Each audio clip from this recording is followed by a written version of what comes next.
Hey, it's Matt here with Peppercoat, and today we're smoking a delicious, savory smoked meatloaf on the Oklahoma Joe Bronco. Oh yeah. Now you probably already have your favorite meatloaf recipe, and that's fine, but I'm going to show you how I put this one together. And the goal is not so much to make a barbecue meatloaf and to over smoke this, but to just make a savory meatloaf that's good even if you fix in the oven. But if you put it outside on the smoker, it's just going to enhance those flavors and just give it a little more. So I want to start off mixing my liquids together.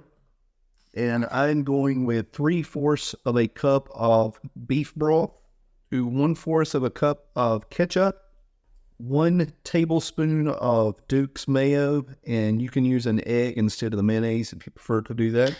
Putting in 1 tablespoon of Worcestershire sauce. I'll also put these in the description below so you'll have them. And then I'm going to mix in 1 tablespoon of Uncle Dave's savory salt. And yeah, I know that's not a liquid, but instead we want to put this in here to get our flavors going. And you can use any savory salt or seasoning salt you have. I really like Uncle Dave's. It's not overly salty. I'm going to put a link in the description to Uncle Dave. I don't make anything off of Uncle Dave's spices, but they're really good. I use them, so check them out.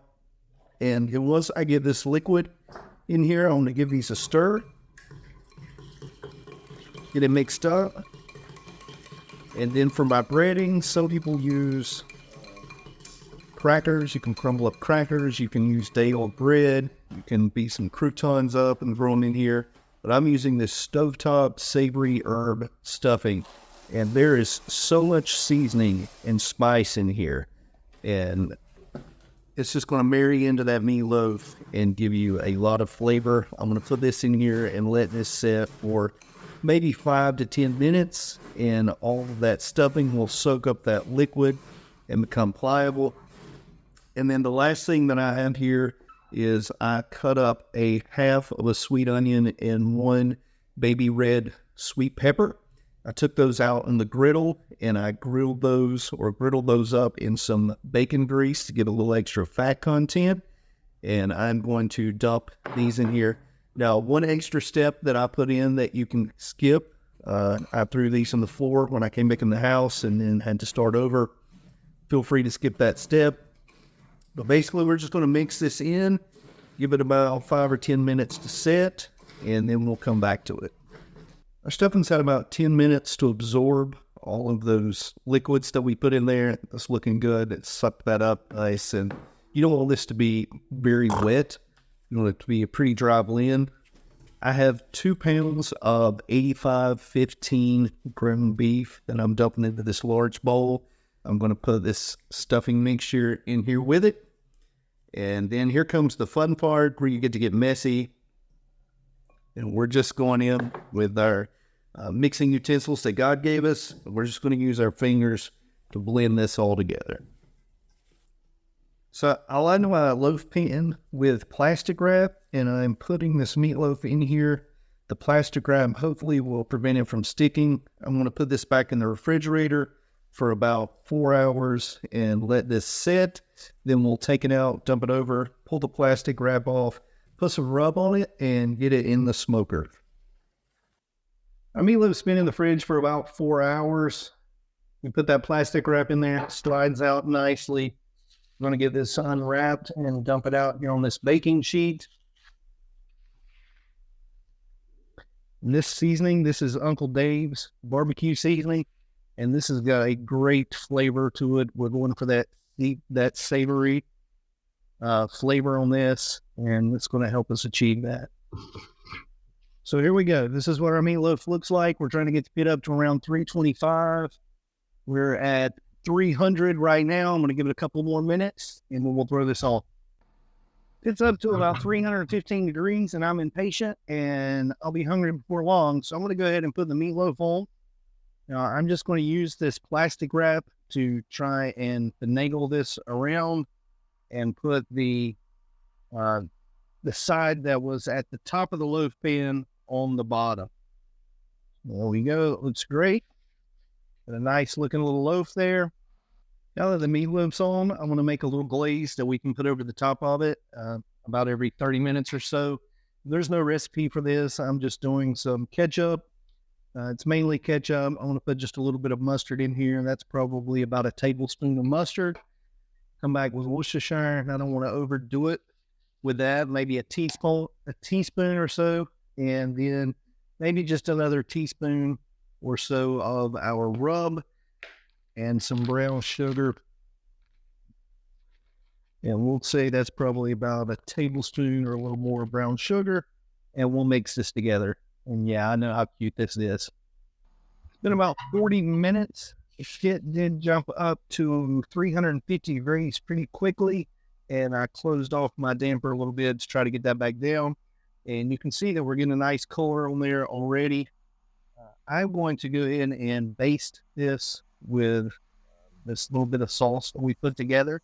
We'll do this pretty lightly. I will probably go ahead and back the temperature down just a little bit more, just to prevent any of the sugars in this sauce from caramelizing. All right, so it's been another 30 minutes, and the pins come back down to around 305, and you can see what we're looking like here. Looking really good, actually. I'm going to check my internal temperature. I'm using this Thermopro lighting thermometer, and there is a link in the description that I'll leave. If you use that link and the discount code ThermoProtein, then you can get 15% off of these.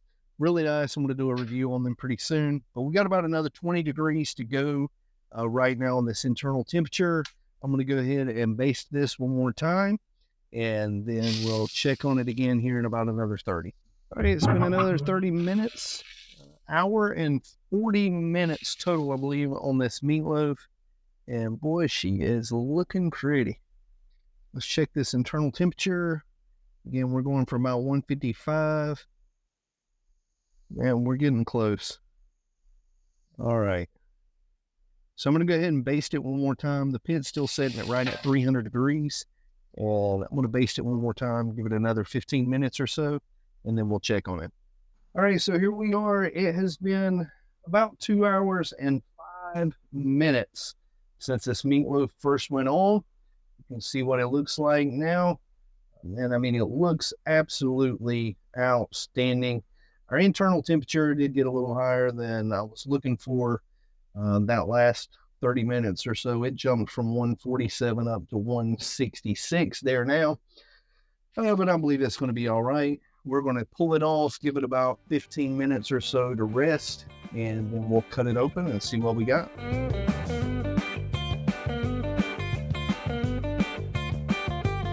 All right, let's see if we can get a nice cut right here in the center.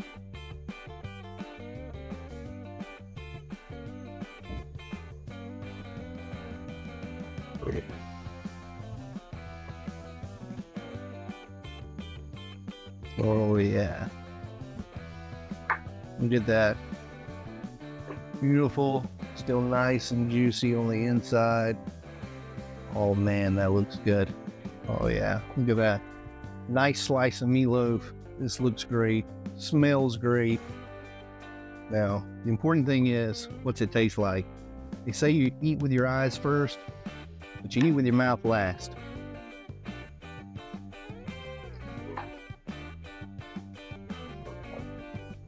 Wow. That is everything that I hoped that it would be. There is so much flavor in there. It is so savory. It is very moist when we put that stuffing mix and all those liquids in there. The beef broth really comes through, gives it a richness. The flavors of the rubs, the Uncle Dave's barbecue rub, the seasoning salt, everything that went in there just pops. Man, it comes through. Just a little bit of that smoke flavor, the cherry wood that's in there. I'm telling you, this is a winner right here. Winner meatloaf dinner. And I got a little friend in the house called Mashed Potato that is waiting. So I'm going to get in the house and have my dinner. And I'll see you next time on Peppercoat Barbecue.